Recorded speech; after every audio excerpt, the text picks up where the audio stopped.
में आपको बहुत वार्म वेलकम। मैं हूं कामरान शाहिद। आज बड़ा अहम दिन है पॉलिटिकली, एक तो इस लिहाज से भी कि पाकिस्तान मुस्लिम लीग नून ने जो है वो अपने उम्मीदवारों को गालिबन आज फाइनल कर दिया है। 22 मार्च है लगभग, और आज के दिन उन्होंने कोई हल्फ भी लिया है इस हवाले से। और इसलिए भी अहम है कि कल 23 मार्च को इमरान खान साहब का ये दावा है कि जो वो जलसा करने जा रहे हैं लाहौर में, वो इस बात को डिसाइड कर देगा कि बेसिकली तहरीक इंसाफ कहाँ खड़ी है। खुद ही उनका दावा है और ये खुद ही टेस्ट है और ये खुद ही उन्होंने ट्रायल में अपने आप को रखा है 23 मार्च के ऊपर इतना फोकस करके। उसे बढ़ के जो सबसे बड़ी न्यूज़ हमारे सामने मौजूद है, जिस पे सबसे पहले हम बात करना चाहेंगे कि निगरान प्राइम मिनिस्टर के लिए जो है नासिर असलम जाहिद साहब के ऊपर इम्कान पैदा हो रहा है। सरकारी ज़राए की तरफ से इतला आ रही है पूरे पाकिस्तानी मीडिया को कि शायद गवर्नमेंट जो है उसने बहुत ही एक्स्ट्राऑर्डिनरी माइलेज दिखाया है, फ्लेक्सिबिलिटी दिखाई है। और नासिर असलम जाहिद साहब, जिसको PMLN ने मियां मोहम्मद नवाज शरीफ साहब ने जिनका नाम पेश किया, उनको शायद अब चुना जा रहा है। तो नासिर असलम जाहिद के मुताल्लिक इस वक्त जो इतलात हैं वो यही है कि हुकूमत ने जो है शायद वो पीछे हट गई है इस हवाले से। इस पर परसेप्शन डिफरेंट है लोगों की। लोग ये भी कह रहे हैं कि शायद जो PMLN ने सिंध के निगरान सेटअप पे और बलोचिस्तान के निगरान सेटअप पे जो क्रिटिसिज्म किया, उस प्रेशर को देखते हुए शायद हुकूमत पीछे हटी है। लेकिन ये अब कभी इम्कान नजर आ रहा है कि नासिर असलम जाहिद जो है शायद वो पाकिस्तान के नेक्स्ट प्राइम मिनिस्टर बन जाए निगरान इलेक्शन करवाने के लिए। आजम सवाती साहब हमारे साथ प्रोग्राम में आज मौजूद हैं। ये पाकिस्तान तहरीक इंसाफ को रिप्रेजेंट करेंगे। अहमद रज़ा कसूरी साहब हैं जो परवेज़ मुशर्रफ साहब की और पाकिस्तान मुस्लिम लीग को रिप्रेजेंट करेंगे। इसके अलावा सेनेटर सैयद गनी साहब हमारे साथ मौजूद हैं, पाकिस्तान पीपल्स पार्टी की तर्जमानी के फ़राइज़ एज़ यूजुअल अदा करेंगे। मुशाहिदुल्लाह साहब जो हैं वो अभी हमें ज्वाइन करने वाले हैं, सेक्रेटरी निशाद है PMLN के, इनसे ही बात करेंगे। आजम सवाती साहब, कल का जो जलसा है उसके मैं बात तो मैं आपसे करूँगा, लेकिन अगर आपसे माजरत के साथ मैं गनी साहब के पास पहले चला जाऊँ जो इस वक्त की करंट खबर है, इस पर बात करूँ। सैयद गनी साहब, ये जो आपने बैकफुट ले लिया या इतने दिन जो आपने डेडलॉक रखा, अगर नासिर असलम जाहिद साहब को करना था तो पहले कर लेते, आज ऐसा क्या चेंज हो गया? नासिर असलम जाहिद साहब इतने अच्छे क्यों लगने शुरू हो गए कि आप एग्री कर गए इतने दिनों बाद, इतने दिनों की डेडलॉक के बाद? कामरान, एक तो आपकी आवाज़ मुझे बहुत कम आ रही है, अगर उसको ऊंचा करा दें। अच्छा, तो दूसरी मैं गुजारिश करूं कि मैं तो बैठा हूं कराची में, मेरे पास अभी अपडेट्स नहीं है कि इस कमेटी में क्या डिसाइड हुआ है क्या नहीं हुआ है जी। लेकिन जो कुछ आप कह रहे हैं अगर उसको दुरुस्त मान लिया जाए तो ये तासुर जो आप दे रहे हैं कि हम पीछे हट गए और पहले हमने नहीं माना था, मैंने ये बात अभी से नहीं, मैं काफ़ी दिनों से कह रहा हूँ कि इलेक्शन कमीशन के जो कुछ मेंबरान हैं उनके मुतल्लिक जो मेरी जो राय कायम हो रही है वो कोई ज़्यादा बेहतर नहीं है उनके बाद इकदाम से। चौधरी निसार खान साहब ने अभी ये असम्बली डिज़ोल्व भी नहीं हुई थी और अभी नाम आना शुरू हुए थे, बिल्कुल मैं समझता हूँ कबल वक्त थी वो सारी बातें, लेकिन उस वक्त भी चौधरी निसार अली खान ने बड़े एतमाद के साथ ये कहा था कि ये फैसला गालिबन जाकर इलेक्शन कमीशन के पास ही होगा। उसके बाद जब इन्होंने 2 नाम दिए तो आप उनकी सीरियसनेस का अंदाजा इस बात से लगा सकते हैं कि पलीजो साहब का नाम उन्होंने डाला जो इंतहाई, ये तो माजी हो गया ना। सैयद गनी साहब ने एक बात बताई, वो आप बजा फरमा रहे हैं, वो एक नॉन सीरियस नाम था। ऑब्वियसली कौमियत के एक खास कौमियत को वो बात करते हैं, उनकी पार्टी इलेक्शन में हिस्सा भी ले रही है, इससे तो कोई डिसएग्री नहीं कर रहा आपकी इस बात से। लेकिन मैं उससे बढ़ के 2 सवाल आपसे करना चाह रहा हूँ। ये उस प्रेशर की वजह से आज नासिर असलम जाहिद को अकोमोडेट कर रहे हैं आप ताकि PMLN को खुश कर दें, वो भी खुश हो जाए और प्रेशर थोड़ा कम हो जाए आप पे से? ये एक सवाल आया है मेरे ज़हन में अभी। चौधरी निसार साहब का एतमाद था इलेक्शन कमीशन के पास जाने के लिए, वो कह रहे थे कि वहां से तय होगा। ठीक है। फिर उन्होंने जो 2 नाम दिए उसमें ये वाजे हो रहा था कि उन्होंने सिर्फ सीरियसली एक ही नाम दिया है इनफैक्ट, और दूसरा ऐसा नाम है जिसको कोई आदमी कंसिडर करने को ही तैयार नहीं था, इसलिए कि वो पीपल्स पार्टी के एक नॉन मुखालिफ हैं और उनकी जमात आज भी सिंध में पीपल्स पार्टी के मुखालिफ एक इत्तेहाद है उसका हिस्सा बनी हुई है। तो उनका रह गया नाम सिर्फ नासिर असलम जाहिद साहब का। उसके बाद जब ये कमेटी के पास बात जाने लगी तो उससे पहले भी चौधरी निसार साहब ने ये कहकर उस कमेटी का सारा मैंडेट ही खत्म कर दिया कि ये फैसला इलेक्शन कमीशन के पास जाकर होगा। तो इस बात को मजीद उन्होंने इंश्योर किया, मजीद इंश्योर इस तरह किया कि उन्होंने सिवाय अपनी पार्टी के किसी और पार्टी की नुमाइंदगी अपोजिशन की तरफ से उस कमेटी में नहीं की।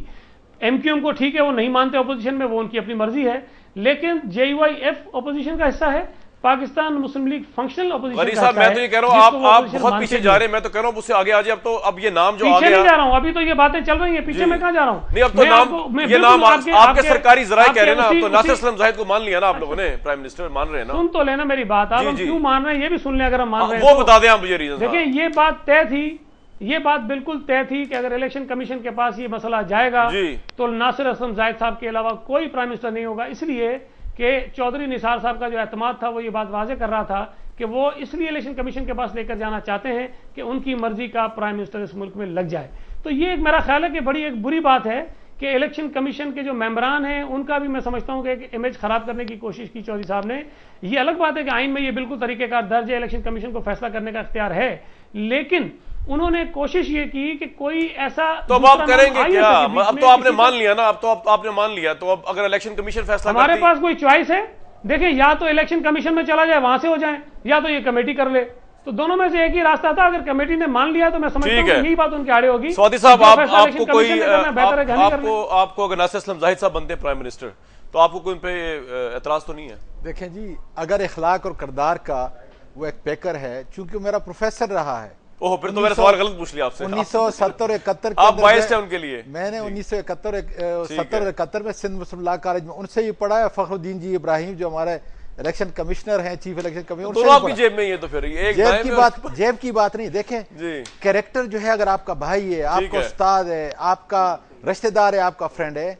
आज इमरान खान के साथ ये 23 मार्च की जो कल की बात हो रही है और 2 बजे की बात हो रही है, दुनिया उमड़ के आएगी। मैं खुशी से फूला नहीं समा सकता कि पिछले 4-5 दिन से जो मैं काम कर रहा हूं, मैं देख रहा हूं कि यहां खवातीन, बच्चे, बूढ़े किस बड़ी तादाद के अंदर आएंगे और अपने उस लीडर को देखेंगे जो कि पाकिस्तान, एक नए पाकिस्तान की इसमें मैं आपसे डिटेल से जवाब लूंगा, क्योंकि मैं चाह रहा हूं कि पीएमएलएन भी आ जाए। मैं लूंगा आपसे जवाब। मैं ये कह रहा हूं कि एक नए पाकिस्तान जिस जिद्दत से जो है इमरान खान आते जा रहा है, मेरा वादा उस पर, लेकिन मैं निगरान प्राइम मिनिस्टर से आप इसलिए ऑब्वियसली आप सेटिस्फाई, आपको उस्ताद भी नहीं, आपको जानते, अच्छा किरदार है उनका। अच्छा देखिए, चूंकि एक उस मकतबे फिक्र से मैं ठीक है, मैं तो एग्री करके ना, तहरीक साहब एग्री करेगी तो आपकी जाती राय होगी ना। तहरीक साहब को एग्री है, एग्रीमेंट है, क्योंकि नून लीग की अक्सर बातों को वो चाहते ना चाहते हुए जाने अनजाने में नहीं मानते। ऐसी बात नहीं। अगर एक आदमी आकर एक ट्रांसपेरेंट इलेक्शन की जमानत देता है, ठीक है, और वो आप देखें जितने भी इस वक्त, मैं सर ये पूछ रहा हूं, पीटीआई एग्री करेगी इससे या मेरा ये ख्याल है कि करेगी? मैं जाती तौर पे चूंकि उसको जानता हूं, ये मेरी जाती राय है, मान लेंगे, ठीक है। पार्टी इंशाल्लाह ताला जो है वो मुशावरत करेगी, तो मुझे यकीन है। व्यूज प्रोग्राम में ब्रेक पे जाएंगे, जब ब्रेक से वापस आएंगे 23 मार्च का जलसा, अच्छा इंसान है, भी डिस्कस करेंगे। परवेज मुशर्रफ साहब की 24 तारीख को आमद भी डिस्कस करेंगे, वो पाकिस्तान में क्या लेने आ रहे हैं उनसे बात करेंगे, उनकी सियासत की नहज देखने की कोशिश करेंगे। 23 मार्च को इमरान खान साहब के साथ क्या होगा और उसके कॉन्सिक्वेंसेस में बाकियों के साथ क्या होगा, इस पर बात करेंगे इस प्रोग्राम में एक ब्रेक के बाद।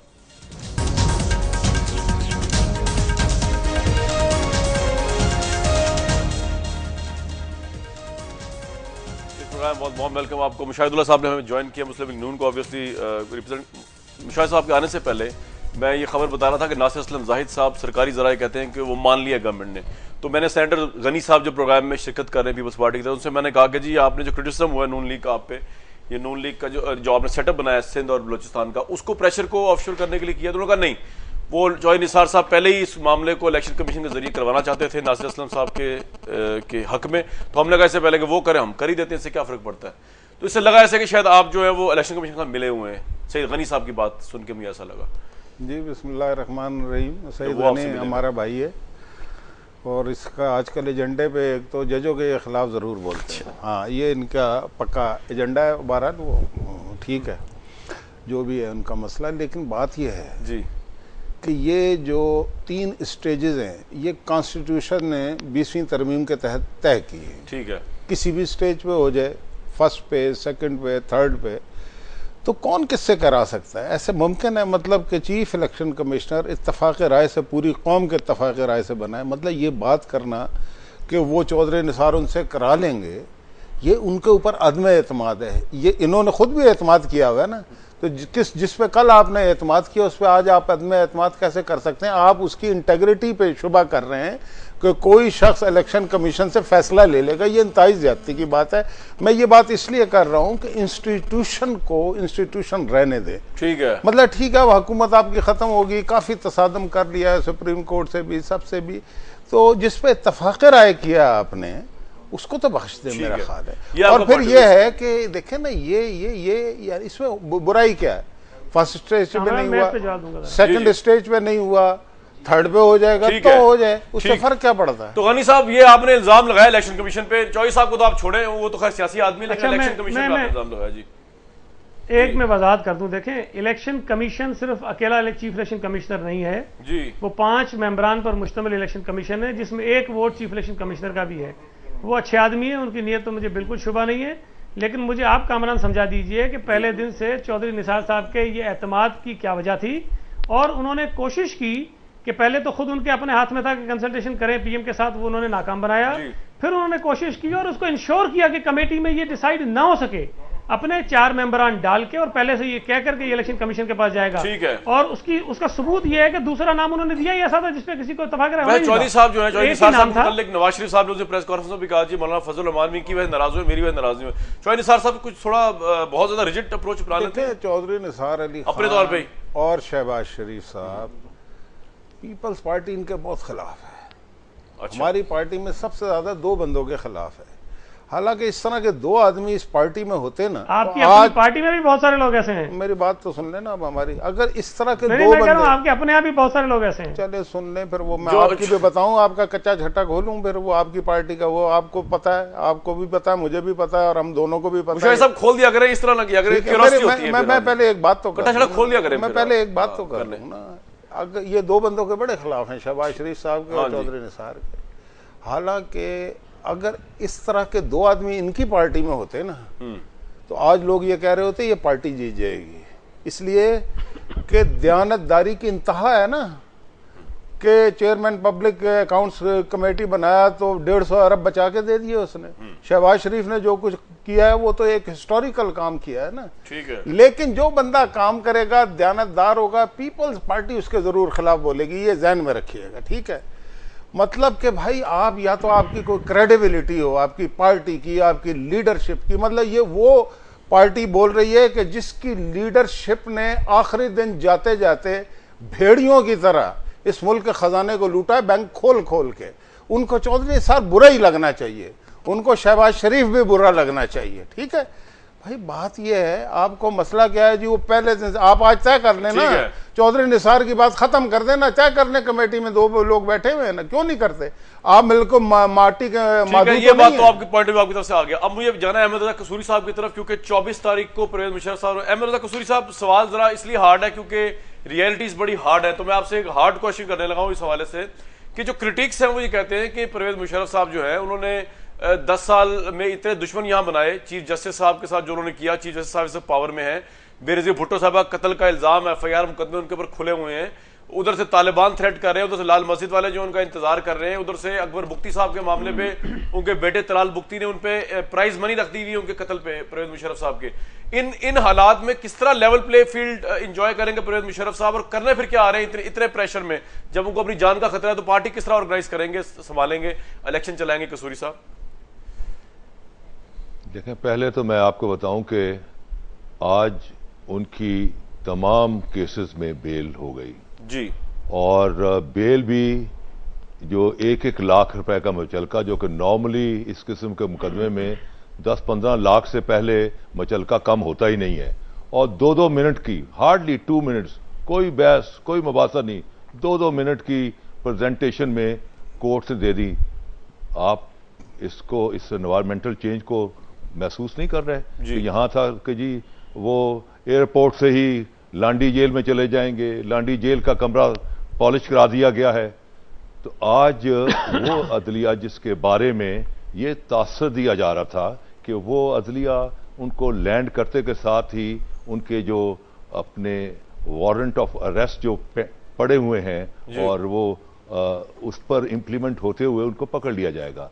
आज तमाम केसेस में उनको एक प्रोटेक्टिव बेल, और उसको कहते हैं प्री अराइवल बेल, एक होती है अपना प्री अरेस्ट बेल जिसमें के मुलजिम को जमानत गिरफ्तारी, हाँ जी ये ठीक है, आप ठीक कह रहे हैं, सिंध हाई कोर्ट ने किया जी। लेकिन ये है प्री अराइवल बेल के, जी क्योंकि मुलजिम is out of the country, उसके अराइवल से पहले उसको बेल आउट, ठीक है, ये आप सही कह रहे हैं, ये हो गया आज जी। लेकिन कसूरी साहब, आज शहबाज शरीफ साहब ने कहा कि जी मुक्के लहरा के पाकिस्तानी कौम उनका मुक्के उठा के इस्तकबाल करेगी, तो ये प्रेशर तो है ना पॉलिटिकल भी उनको जो फेस करना पड़ेगा जी। कामरान, अगर आप थोड़ा सा कम बोलें और सुने ज्यादा तो प्रोग्राम ज्यादा बेहतर हो जाएगा। जी बताएं। देखें, बात यह है कि अपना जहां तक जनरल मुशर्रफ की सिक्योरिटी का ताल्लुक है, he is the former army cheap and the president, और ब्लू बुक के अंदर एक प्रोटोकॉल का पूरा तस्करा जिक्र है कि जो एक्स प्रेसिडेंट जो है या x vice chief of staff है, उसको किस लेवल का प्रोटोकॉल देना और किस लेवल की सिक्योरिटी प्रोवाइड करनी है, ये उनका राइट है और गवर्नमेंट की जिम्मेदारी है।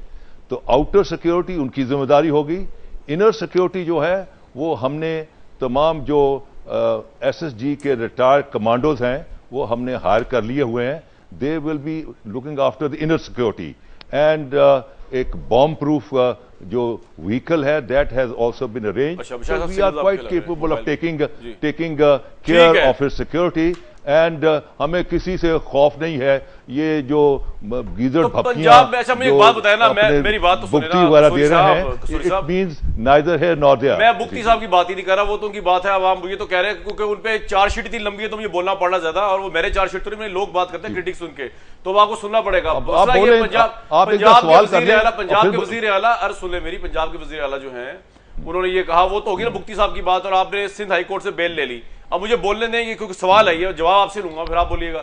सवाल ये है कि पंजाब के वजीर आला ये कहते हैं कि अवाम मुक्के उठा के उनका इस्तकबाल करेंगे, तो पंजाब में नहीं आना। मुशर्रफ साहब ने सिंध से तो हो गया सब कुछ ठीक है, फेडरल में अब सिक्योरिटी मिल गई, यहाँ पे पंजाब में नहीं आएंगे, फेस नहीं करेंगे सियासी प्रेशर? जी देखें कि एक large number of people Punjab से कराची में रहते हैं, पठान रहते हैं, अपना बलोच रहते हैं, सब कौमें यहाँ आबाद हैं। ये तो एक कॉस्मोपॉलिटन सिटी है, तो क्या नवाज शरीफ वाला का कोई मैंडेट यहां नहीं चलता कि वो पंजाबियों को भेज सकें?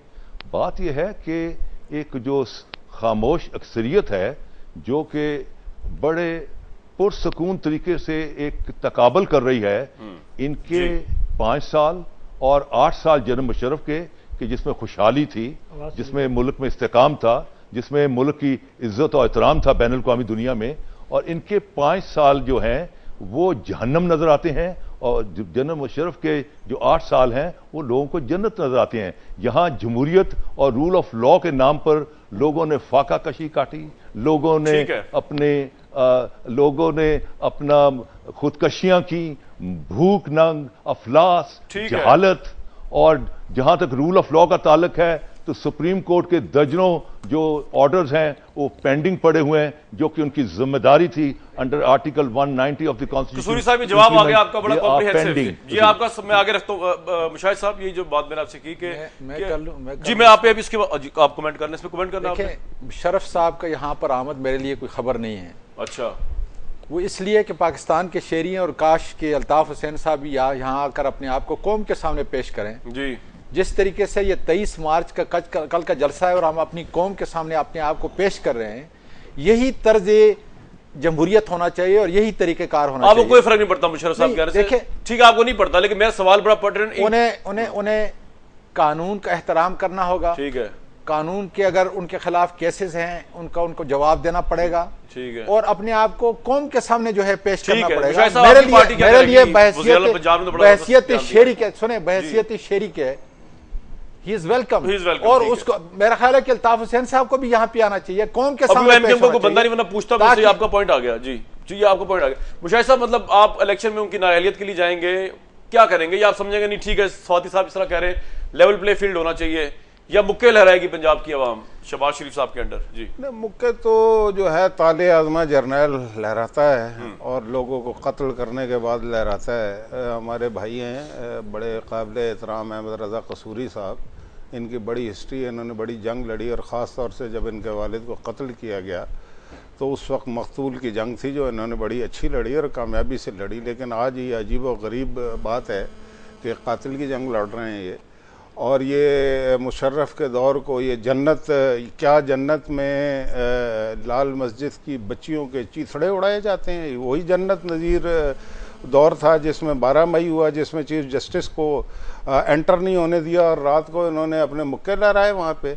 ये जन्नत है क्या? ये जन्नत है कि वहाँ पे कराची में 54 उलमाए कराम को कत्ल कर दिया गया?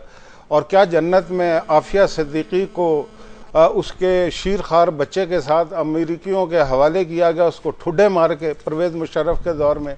क्या यही जन्नत है कि आप इस मुल्क के बेकसूर लोगों को अमेरिका के हवाले करके गुंटानामो बे पहुँचाएँ और अपनी किताब में लिखें कि जनाब मैंने उनके पैसे वसूल किए? ये अजीबो गरीब जन्नत है। मुझे अफसोस ये है कि जो मकतूलों की जंग लड़ने वाला है, और क्या ये जन्नत है कि आप अकबर बुगटी को कत्ल करें और पहले कहें कि वहाँ से मरूंगा, कि पता भी नहीं लगेगा। क्या आप बालाज मरी का कत्ल जो है, क्या जन्नत में इस तरह के वाक़यात होते हैं? क्या जन्नत में ऐसा भी होता है कि आप इस मुल्क की मईशत को जो है वो बेच दें और अपनी किताब की रूनुमाई करने के लिए इस मुल्क के पैसों को ज़ाया करें और अमरीकी सदर का कंधा जो है वो इस्तेमाल करें? ये कौन सी जन्नत है? अगर ये जन्नत है और फिर एक ऐसा तो आपने जनती नहीं बनना, मेरी अगर बात ये तो जन्नत सुने, है। मेरी बात सुने भाई, उनसे बड़े हिसाब वो बिल्कुल आए जी। मियाँ साहब ने भी कह दिया है कानून के मुताबिक, जो कानून, हम वो लोग नहीं हैं।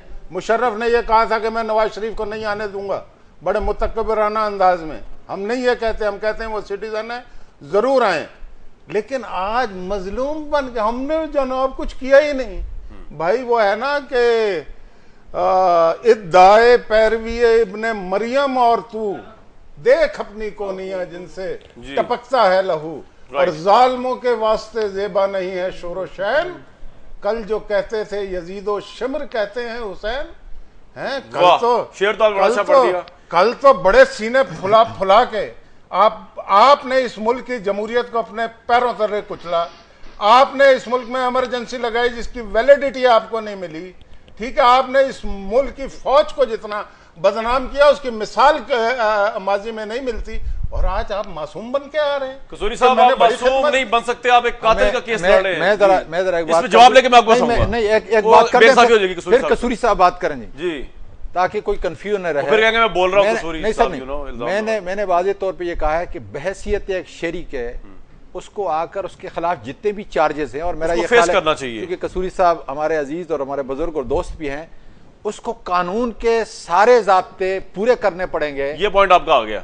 उन्होंने एक जन्नत और दिखाई है इसके अंदर, ठीक है, कतन कोई दो राय बिल्कुल ठीक है। कसूरी साहब अपने आप को कानून के हवाले करें। कसूरी साहब, अब सिर्फ वाइंड अप कर दूं इनका सवाल जो है, आपने एक जन्नत बताई, एक जन्नत इन्होंने दिखा दी जिसमें आप एक कातिल को डिफेंड कर रहे हैं। मुशर्रफ साहब कातिल और गासिब हैं जिन्होंने लाल मस्जिद से लेके दूसरे पाकिस्तानी शहरियों को कत्ल किया as a head of state. जी कसूरी साहब, देखें मैं किसी आमर की गोद में नहीं पला थी। अपना वो ज़ियाउल हक जो मेरे वालिद के मुकदमे की वजह से 11 साल रहा, मैं उसकी मजलिस शूरा में नहीं था, जिसमें कि तमाम ये अपना यूसुफ रजा गिलानी एंड मखदूम जावेद हाशमी एंड अरलम परलम सब उसमें थे। लेकिन अहमद रजा कसूरी आपको किसी आमर के साथ खड़ा हो दे। अहमद रजा कसूरी जो है वो बुनियादी तौर पर गिरे हुए लोगों को पकड़ता है। See I am basically a friend of underdogs.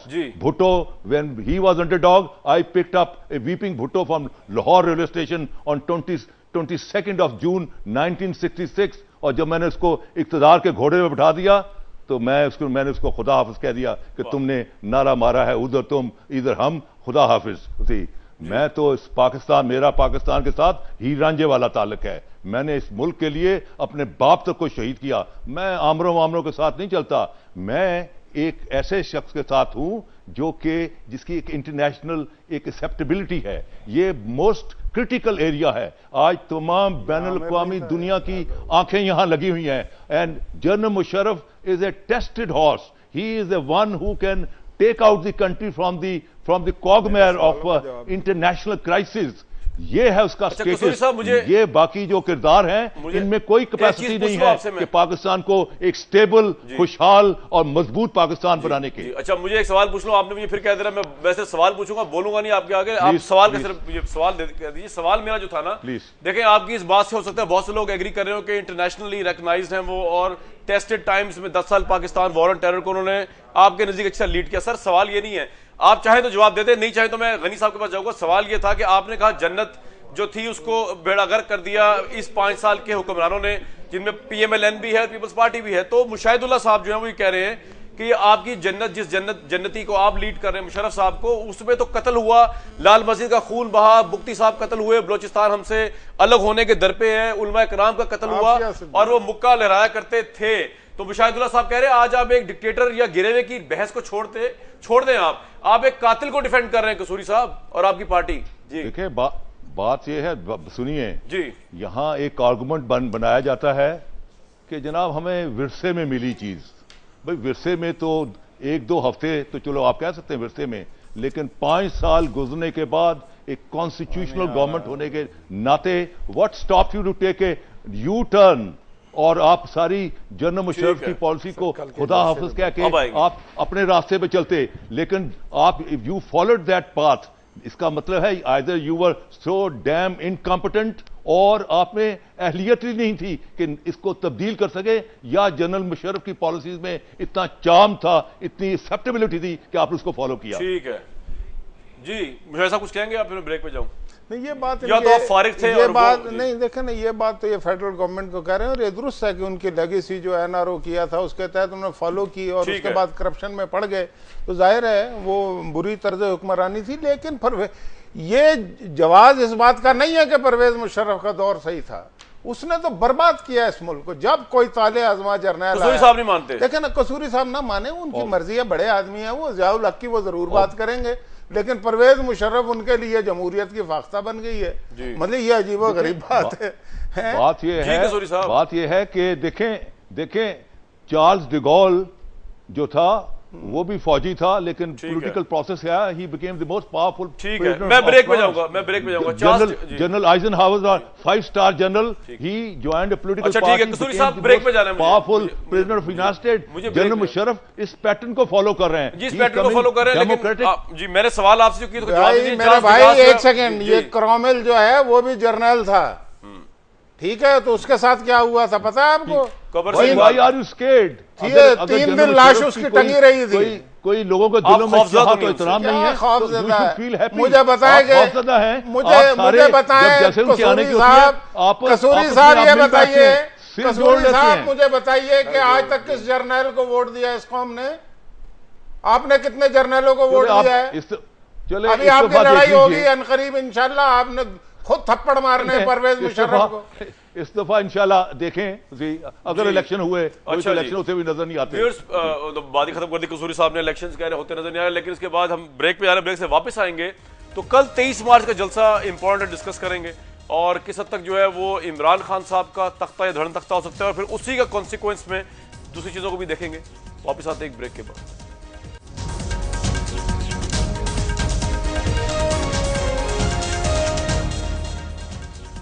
इस प्रोग्राम में बहुत वार्म वेलकम। कसूरी साहब से बात करके तो मुझे वो शेर याद आ गया, हालांकि वो शेर में याद नहीं है, लेकिन उसका मफहूम कुछ तरह था कि बात करनी कभी इतनी मुश्किल पहले तेरी महफिल में न थी, उन्होंने तो बात करने भी पाबंदी मेरे लगा दी, इसलिए मैं तो बहुत डर गया उनसे। जनाब आज़ाद साहब, अब बात करते हैं कल की 23 मार्च प्रोग्राम तो यही था और मुझे इसीलिए दावत दी और इतने दूर से मैं, आपको पता जब फौज आ जाए बीच में तो सारा प्रोसेस डिरेल हो जाता था। अच्छा, कल के जलसे पे क्या एक्सपेक्टेशन आपकी? करोड़ों लोग आ जाएंगे, लाखों लोग आ जाएंगे, हजारों आ जाएंगे? एक्सपेक्टेशन ये है कि 80,000 तो हमारे इलेक्टेड मेंबर जो हल्फ लेंगे जनाब, और अक्रॉस द बोर्ड सारे बाक्स ऑफ लाइफ से वो तल्लक रखते हैं, उनमें खवातीन भी हैं, उनमें कारखानेदार भी हैं, उनमें जमींदार भी हैं, उनमें आम मजदूर भी है, उनमें उस्ताद भी हैं, टीचर भी हैं, बाहर से जो लोग आए अपने मुल्क के पाकिस्तान को बनाने के लिए, उसमें वो भी शामिल हैं, उसमें आजम सवाती भी शामिल है जिसको अपोज जो है इलेक्टेड किया गया सीनियर वाइस प्रेसिडेंट के लिए, मरकजी सीनियर वाइस प्रेसिडेंट, उसमें वो भी है जो देख रहा है 12 साल से इस मुल्क के पाकिस्तान को कि मेरा ये मुल्क क्यों तरक्की के मनाजर जो है वो तय नहीं करता, क्यों हमारी मईशत माशरत जो है तबाह हो चुकी है। कल एक पूरा प्रोग्राम होगा और जिस तरीके से 23 मार्च 1940 को इसी मीनार पाकिस्तान से एक नया ख्वाब उठा था, आज नए पाकिस्तान की इंशाल्लाह ताला इब्तिदा कल से होगी। ठीक है, और मुझे यकीन है कि अगर 80,000 प्लस जो है हमारे इलेक्टेड मेंबर हैं, तो अगर 10-10 भी अगर उनके साथ आते हैं और कुछ जो है बाहर से जो है जो लोग आते हैं, तो इंशाल्लाह ताला 10 लाख प्लस जो है मुझे पूरा यकीन है। आप समझते हैं कि 10 लाख अचीव कर लिया तो पाकिस्तान चेंज होगा? जलसा क्या है जी, ये लोगों को हुजूम ही नहीं है, ये वो लोग हैं जो कमिटेड हैं, ठीक है, और ये वो लोग हैं जो पॉइंट आ गया, मैं दोबारा आपके पास आऊंगा ना सर, अपने पाकिस्तान में तब्दीली के ख्वाह हैं, वो चाहते हैं कि मेरे मुल्क के अंदर जमहूरियत रवायात के मुताबिक। मैं इससे भट के आपसे एक सवाल कर रहा हूं, आज़ाद स्वाति साहब खुश होंगे इस सवाल से? नहीं, लेकिन मैं आपसे उसी को अकोमोडेट करते हुए सवाल कर रहा हूं, ताकि ये क्रिटिकल सवाल इनसे भी तो करूं ना मैं। इमरान खान साहब ऑन रिकॉर्ड है कि 1 करोड़ तुम्हारे रजिस्टर्ड वोटर है, 70 लाख ने इस इंट्रा पार्टी इलेक्शन में वोट दिया, तो कल का जलसा जो उससे आपकी एक्सपेक्टेशन क्या है? देखें, बात ये 2 बातें मैं करना चाहता हूँ जल्दी। 1 करोड़ नहीं कहा उन्होंने, 1 करोड़ 10 लाख कहे, और वो शायद 1 करोड़ 10 के बाद उन्हें ख्याल आ गया कि ये कुछ ज़्यादा कह दिए, उसके बाद वो तादाद अभी तक बढ़ी नहीं है, वरना ये 50-60 से एकदम तेज़ी से 1 महीने में 1 करोड़ 10 लाख हुए थे। बहरहाल अच्छी बात है 1 करोड़ 10 लाख। अब ये जलसा जो है, अगर 1 करोड़ 10 लाख वाकई इनके मेंबर हैं तो जाहिर है अपने बीवी बच्चों को भी ले आए ना, तो 3-4 तो वो हो जाएंगे ना। तो ये 4-5 करोड़ का जलसा तो आसानी से हो सकता है, अगर ये 1 करोड़ 10 लाख का उनका बयान ठीक है। कहा उन्होंने ना। अच्छा, अब दुनिया के अंदर एनालिसिस है, ये मैं संजीदा बात कर रहा हूँ। एनालिसिस ये है कि एक पार्टी मेंबर जो होता है वो जो कम से कम लोगों को मतलब के अपने साथ मिलाता है वो 6 होते हैं, ज्यादा 5000 भी हो सकते हैं, 200 भी हो सकते हैं, 80 भी।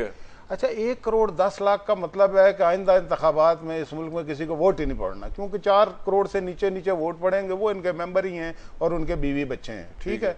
तो वो तो बाकी हम तो सब फारे, एक भी वोट, एक भी सीट किसी को नहीं मिलेगी। दूसरी बात ये है, देखें जलसे पहले भी हुए हैं, ये कोई नई, ये जो इन्होंने स्टोरी सुनाई है ना, ये हम पिछले साल जब इनका जलसा हुआ था तो यही स्टोरी थी। अच्छा, उसके बाद वो जलसा भी हुआ, वो उस वक्त क्या कहा गया, सुनामी आ नहीं रहा, सुनामी आ गया है, वो सुनामी फिर पता नहीं कहीं गंदे नाले में चला गया। अच्छा, अब दोबारा ये उसको निकाल रहे हैं वहां से, जरूर इनका हक है ये जलसा करें, लेकिन एक बात ध्यान में रखें, ये इस मुल्क की सियासत जो है ना, जलसे शौकत इस्लाम के भी बड़े बड़े जुलूस और जलसे हुए। अभी कराची में इनके जलसे से इनकी पुरानी पार्टी के जो इनके लीडर से मौलाना फजलुर रहमान साहब, उन्होंने मोर देन डबल जलसा किया कराची में। इसका मतलब है मौलाना फजलुर रहमान आपके लिए ठीक है। तो भाई बात यह है कि जलसे वलसे करें, लेकिन जलसा, अच्छा अभी तारुल कादरी साहब 50 लाख का जलसा करके गए, एक काउंसलर अल्लाह के फजल से वो मुंतखब नहीं करा सकते, जलसा क्राइटेरिया नहीं है। 50 लाख का जलसा, 50 लाख का जलसा किया। ये इतना संजीदा मसला है, इतना संजीदा मामला है, और ये हकायक से जो है आप कभी भी भाई मैंने इस तरह मुझे बात जब आप बात कर रहे थे, मैंने कोई गैर संजीदा बात नहीं, आपकी बात इस वाकये की बात कर रहा हूं। कौन सा वाकया? क्या ये जो लोग आ रहे हैं ये किसी तमाशे का हिस्सा है या वाकई वो अपने मुल्क के लिए 70 लाख लोगों का इलेक्शन किसी ने देखा है? ये इलाके के फिक्रमंद कल देखेंगे सर, देखेंगे सारी दुनिया में कितने वोट साउथ एशिया में ऐसी मिसाल नहीं पैदा की। आज जमहूरियत की जो मिसाल इमरान खान की इस जमात तारीख इंसाफ ने पैदा की है, ये दूसरे ममालिक के लिए। गनी साहब आपके लिए सबसे बड़ा चैलेंज क्या है? मैं उनको बात जाऊंगा, जाती होगी उनके साथ। गनी साहब सॉरी, तो आपकी आवाज पहले नहीं आ रही थी इसलिए आपको टाइम पहले नहीं दे सके। आपके लिए सबसे बड़ा सियासी चैलेंज क्या है गनी साहब? पीटीआई, परवेज मुशर्रफ साहब या पीएमएलएन इस इलेक्शन में? या आप खुद ही हैं या आप खुद आपकी 5 साल की परफॉर्मेंस? जी अब एक आधा मिनट बच गया, वो तो चुप कर लें। ठीक बोले। हमें माजी में भी कोई एक चैलेंज दरपेश नहीं रहा। ठीक है, हमारे सामने बहुत सारे चैलेंजेस हुआ करते थे। इलेक्शन कमीशन भी हमारे लिए चैलेंज होता था, अदालतें भी हमारे लिए चैलेंज होती थी, सारी जमातों को इकट्ठे करके उनको पैसे देकर हमारे खिलाफ चैलेंज खड़ा किया जाता था। इस मरतबा भी कोई मिला जुला ऐसा ही कोई चैलेंज होगा और इंशाल्लाह ताला हम उसका मुंह देंगे। अच्छा, बड़ा आज आवाम का चैलेंज है। पहली दफा मुख्तसर जवाब दिया आपने, बहुत अच्छा लगा। 23 मार्च जो 2 बजे का समय है वो आवाम का चैलेंज है, वो नौजवानों का चैलेंज है। आप अलार्म फील नहीं करेंगे जलसे से? वो उन लोगों का चैलेंज है। मैं कह रहा हूं भाई तब्दीली की जमानत देंगे इंशाल्लाह। ये इलेक्टेड मेंबर है, ये इलेक्टेड, ये जो आवाम के मुझे जलसे वाला यकीन है कि मुशाहिद खान के खुद बच्चे आएंगे और रिश्तेदार जो है इंशाल्लाह ताला, इसलिए मेरे वो भी तब्दीली की इलामत है इंशाल्लाह ताला। आज जो है आज मुल्क को इस बात की जरूरत है, इन्होंने अच्छा म्यूजिक कंसल्ट किया, आज मुल्क को मेरे को 200 जरूर है। आज इंशाल्लाह ताला मेला लगा ना, ये इलेक्टेड मेंबर का, ये इलेक्टेड मेंबर जो है बस वक्त खत्म हो गया, ये अपनी तब्दीली की जमानत के लिए डिसाइड होगा। इंशाल्लाह ताला एक दफा तादाद के अंदर इतनी बड़ी तादाद जो है ना, ये चला खुद हैरान है इंशाल्लाह ताला। ये तब्दीली की जमानत होगा और इंशाल्लाह ताला हमारी पार्टी में आ जाएंगे इलेक्शन से पहले, हमारी पार्टी में ये आज का प्रोग्राम था, आज का ये प्रोग्राम था। आज मैं कंक्लूजन दे दूं, आज का व्यूअर्स ये प्रोग्राम था। कल 23 मार्च का, कल का स्वाति साहब मुझे कंक्लूजन करने दें, प्लीज कंक्लूजन करने दें। तहरीक इंसाफ जो है खुदा के फजल से इनकलाब की इलामत है, जमहूरियत। चलिए आपको मुबारक हो, मैं कंक्लूजन कर लूं इस इनकलाब की शोर के अंदर।